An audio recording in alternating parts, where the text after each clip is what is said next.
अब तक हमने देखा कि सिया ने प्रिंसिपल को सीधे साफ शब्दों में पूछा, अगर उसके साथ जो आज हो रहा है वह जानबूझकर कर रहे थे तो प्रिंसिपल उसे क्या सजा देंगे। उसके कुछ सवालों और बातों से प्रिंसिपल को और वहां बैठे सभी को थोड़ी बहुत चीजें समझ आने लगती हैं। इसीलिए अधिक पिछिया की मदद करने की कोशिश करता है, जिसे सिया पहले की तरह इग्नोर कर देती है। उसके बाद सिया प्रिंसिपल को लैपटॉप देकर उसमें दी गई जानकारी पढ़ने के लिए बोलती है, जो थोड़ी देर पहले उस काले कपड़े पहने हुए शख्स ने उसे दी थी। प्रिंसिपल जैसे जैसे जानकारी पढ़ रहे थे, उनका चेहरा वैसे वैसे काला हो रहा था। उन्हें इतना गुस्सा आ रहा था कि उन्होंने टेबल पर रखा पेपर वेट टीचर की ओर जोर से फेंका। पेपर में टीचर को न लगकर उनके पीछे एक बड़ी सी पेंटिंग पर जाकर लगा, पर पूरे केबिन में टूटी हुई कांच फैल गई। उनके ऐसे एक्शन से सभी शॉक में चले गए थे। सिया और उसके पीछे खड़ी उस शख्स को छोड़कर सभी फिर प्रिंसिपल को देखते हैं, जो अपनी खतरनाक नजरों से उस टीचर को देख रहा है। फिर प्रिंसिपल कहते हैं, टीचर वर्मा, मैंने कभी नहीं सोचा था कि आप ऐसी हरकतें करेंगे। आपकी हिम्मत कैसे हुई यह सब करने की? आपको पता है, आपके इन हरकतों की वजह से मेरी पूरी यूनिवर्सिटी का नाम खराब हो सकता है। टीचर उन्हें नासमझी में देखने लगे। उनका चेहरा ऐसा था जैसे उन्हें समझ ही नहीं आ रहा था कि क्या हो रहा है। इसीलिए प्रिंसिपल की ओर देखकर कह दी, प्रिंसिपल सर, यह आप क्या बोल रहे हैं? मैं यहाँ कितने सालों से काम कर रही हूँ और आपको कभी मेरे खिलाफ एक कंप्लेंट भी मिली है? आप चाहे तो स्टूडेंट से पूछ सकते हैं कि मैं कैसी हूँ। आप कल किया है इस लड़की के लिए मुझ पर ऐसे गुस्सा कर रहे हैं। आखिर मैंने ऐसा किया ही क्या है? मैं तो सिर्फ अपने स्टूडेंट का अपने बच्चों की तरह ख्याल रखती हूँ, उनका परवाह करती हूँ। क्या मेरे उस प्यार का, परवाह का मुझे ऐसा सिला मिल रहा है? वह थोड़ा ब्लैकमेल और एक्टिंग करते हुए बोली, जिसे सुनकर प्रिंसिपल कहते हैं, बिल्कुल सही कहा आपने। आप स्टूडेंट्स को प्यार तो बहुत करती हैं, लेकिन सिर्फ अमीर बच्चों को, और उनके प्यार के लिए आप उन होनहार बच्चों के साथ नाइंसाफी करती हैं, जो दिन रात पढ़ाई करके अपने बलबूते पर यहाँ एडमिशन लेते हैं।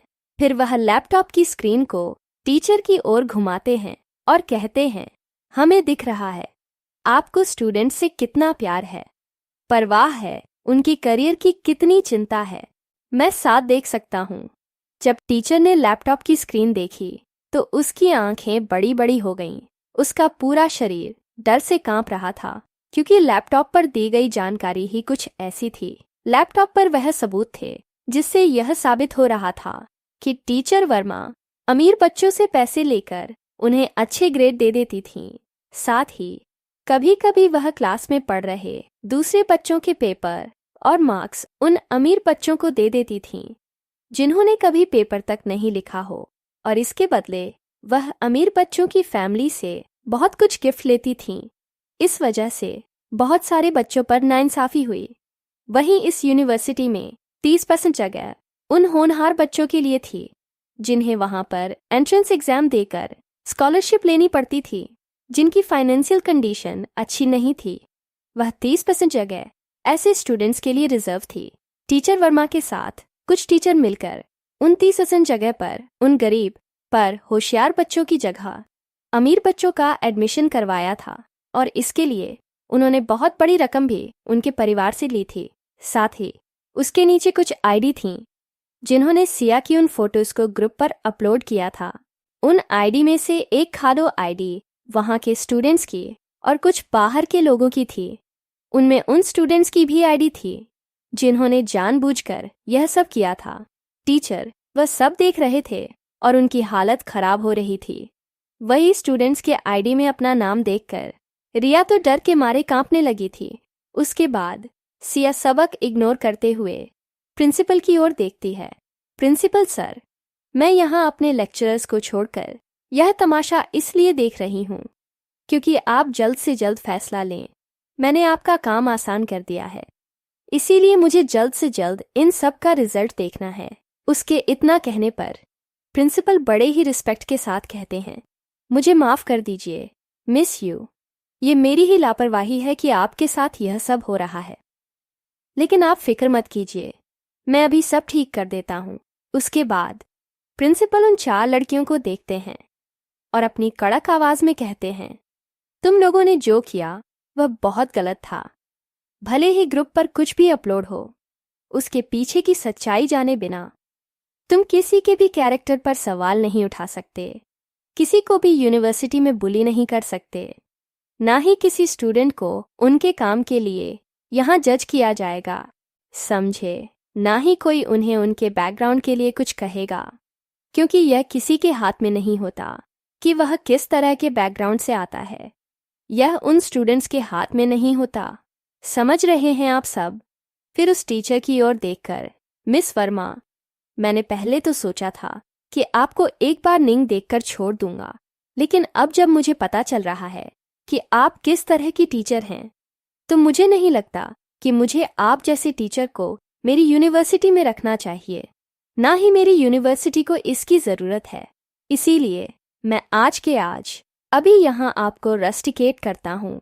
अरुण 4 लड़कियों को देखते हुए कहते हैं, और तुम सबको 1 महीने के लिए रस्टिकेट कर रहा हूँ। साथ ही एक वार्निंग भी दे रहा हूँ, आइंदा से अगर तुम्हारी कोई भी कंप्लेंट आई तो तुम्हें भी यहाँ से निकाल दिया जाएगा। प्रिंसिपल की ऐसी बातें सुनकर उन सभी के चेहरे लटक गए। टीचर तो रोने की हालत में आ गए थे।